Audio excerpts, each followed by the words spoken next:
যাত্রী বাসে এক যুবতীর শ্লীলতাহানির অভিযোগ, একাধিক গাড়ি ভাঙচুর, মারধর, যাত্রী নিগ্রহের ঘটনায় আজও থমথমে বিশ্রামগঞ্জ। ১৬৩ ধারা জারি, পুলিশের কঠোর নজরদারিতে পরিস্থিতি নিয়ন্ত্রণে। আইনের পথে চলবে বলে কঠোর বার্তা মুখ্যমন্ত্রী মানিক সাহার। মূল ঘটনা মঙ্গলবার। নেপথ্যে এক বাস যাত্রী যুবতীর শ্লীলতাহানি চেষ্টার অভিযোগ। খবরে প্রকাশ, আগরতলা সোনামুড়াগামী যাত্রীবাহী বাসে কোনো এক দুর্বৃত্ত জনজাতি এক যুবতীর শ্লীলতাহানির চেষ্টা করে। দুর্বৃত্তটি বাধা পেয়ে বিশালগড়ে নেমে যায় বলে খবর।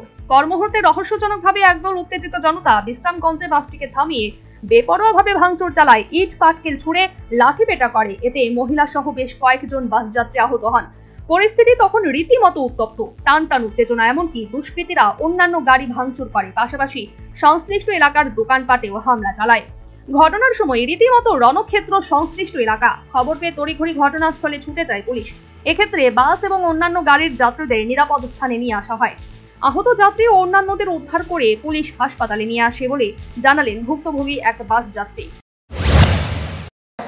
আগরতলা থেকে বাসে আইতাছি, লোকাল বাসে বিশ্রামগঞ্জ আইসি পরে সামনের সিটে কোনো উপজাতি মানে মেয়ে ছিল, তার সাথে কোনো না কোনো সামনের সিটে বসা, একদম ফ্রন্টের সিটে বসা কোনো উপজাতি রমণীর সাথে কে বা কারা কোনো অসভ্য আচরণ করছে। এই লোকটা এই ভিড়ের গাড়ির মধ্যে তো আমরা দেখছিলাম, আমরা তো পিছনের সিটে, কিন্তু গাড়িটাকে ওই বিশ্রামগঞ্জ বাস স্ট্যান্ডে সাইন দিয়ে থামাইয়া মেয়েটাও ওই যে ছেলেটা করছে হয় সম্ভবত নামিয়ে গেছে। আর গাড়ি তো ভর্তি ভিড়, গাড়ি কে বা কারা করছে তো জানি না, আমরা পিছনের সিটে। কিন্তু গাড়ির চারিদিকে আজকে 2-2.5 ঘন্টা 3 ঘন্টা ধরে বহুভাবে এসপি থেকে শুরু করে সবাই এসছে। গাড়িতে কি হয়েছে আপনারা? গাড়িতে আমরা যারা প্যাসেঞ্জাররা বয়ে রয়েছি, আমরা উপরে এই মানে অ্যাটাক করছে, গ্লাস ভেঙে কে করছে চালাইছে। তখন তো বাইরের যারা ছিল তারা সবাই মানে এমনকি অন্যান্য ছোট বড় গাড়িতে দুষ্কৃতীর হামলা ভাঙচুর চালিয়ে যাত্রীদের মারধর করায় এক্ষেত্রেও বেশ কয়েকজন আহত হন। সে আতঙ্কজনক পরিস্থিতির কথা শোনালেন আক্রান্ত এক মহিলা। ওই তো তারা আমরা আইতাছি, হঠাৎ করে অনেক লোক, এরপরে দিয়ে আমরা বয়ে রয়েছি, আপনারা থামান থামান থামান। আমরা এটি কি, আমি তো পুলিশ টুলিশ কিছু বুঝতেছি না। এই পুলিশ তো এমন থাকতো না, হঠাৎ করে দিই লম্বা লম্বা দাও চাও কিতা জানি এটি, আবার এটা লয়ে আইছে, সেটা কইতাছে থামান, কইতাছি না থামাইছে এইবার কইতাছে, এবার দিই বাইরেতাছে, এই দিক দিয়ে দিদির হাতে গ্লাস ভেঙে এইদিকে যাইতাছে, এরপরে ওই দিক দিয়েও বাইরেতাছে, সব দিক দিয়ে বাইরে কুবা কুবে। আমি তো চিৎকার করতেছি, তো তারা দেববর্মার মতো লাগছে, মাথাটা বান্ধুই না। কোন জায়গাতে ঘটনাটা? এটা হয়েছে ওইখানে যে বাগমাটা পার হইয়া আয়াসের ওই কতটি ব্যারিকেড থাকে না, পুলিশ ট্রাফিক যে থাকে, এটার সামনে এই জায়গাটা তুই মানে 3টাই লাইন সমানে দিয়ে তুইছে যাতে গাড়ি না আইতে পারে। এরপরে তো আমরা গাড়ি মানে সাইড করেও আনতে পারে না, এরপর আর করাইছে।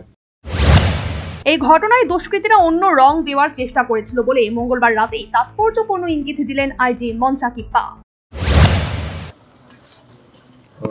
इंसिडेंट का तो पीछे कारण वो तो it's part of inquiry and investigation, but previous issues पे बस में गाड़ी रोक के कुछ लोगों ने ज़्यादा उसको अलग कलर देने का कोशिश किया, इसलिए सिचुएशन थोड़ा टेंस हुआ था। बट पुलिस इमीडिएटली हर जगह इंटरवेंशन की वजह से, फोर्स की वजह से अभी जो विश्रामगंज का सिचुएशन एकदम नॉर्मल और अंडर कंट्रोल है।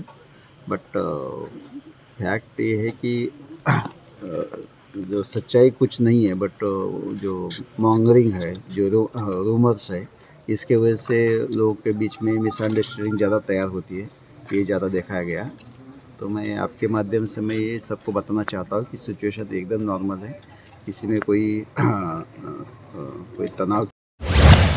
পরিস্থিতি বর্তমানে নিয়ন্ত্রণে, তথাপি বিশ্রামগঞ্জে জারি হয়েছে ভারতীয় ন্যায় সংহিতার ১৬৩ ধারা। বাসের যুবতীর সাথে যে ঘটনাটি ঘটেছে তা যেমন অনুচিত, পাশাপাশি যাত্রীবাহী বাস এবং অন্যান্য গাড়িতে হামলা চালিয়ে যেভাবে যাত্রীদের উপর হামলা ও তাদের মারধর করে আহত করা হয়েছে সে বিষয়টি উচিত নয় জানিয়ে আইনের পথে চলবে বলে কঠোর বার্তা দিলেন মুখ্যমন্ত্রী মানিক সাহা। এবং থানা আছে, পুলিশ আছে, আইন আছে, এবং এইগুলো তো আছে কারণ এই ধরনের ঘটনা যে কোনো সময় হতেই পারে। তো হওয়ার সাথে সাথে এখন দেখতে হবে যে অ্যাকশন আছে এবং এটাকে অযথা মানে অন্য রঙে এটাকে অনেকে চেষ্টা করে অন্য রঙে এটাকে রূপ দেওয়ার। আমি বলবো যে এর থেকে যেন বিরত থাকে। পুলিশের কাজ করেছে, ঘটনা হওয়ার সাথে সাথে কিন্তু সেখানে পৌঁছে গেছে। আপনারা সবাই জানেন অলরেডি যে ওখানে 144 জারি এখন মাঝে চেঞ্জ হয়েছে এখন, তো সেইভাবে সেখানে জারি করেছে এবং পুলিশ কিন্তু চেষ্টা করেছে যে ওখানে যাতে যেটা হয়েছে এরকম হওয়া তো উচিত না, যে বিষয় হয়েছে সেটাও যেমন উচিত না, আবার যারা বাসে ছিল তাদেরকেও যেভাবে আক্রমণ করা হয়েছে সেটাও উচিত না।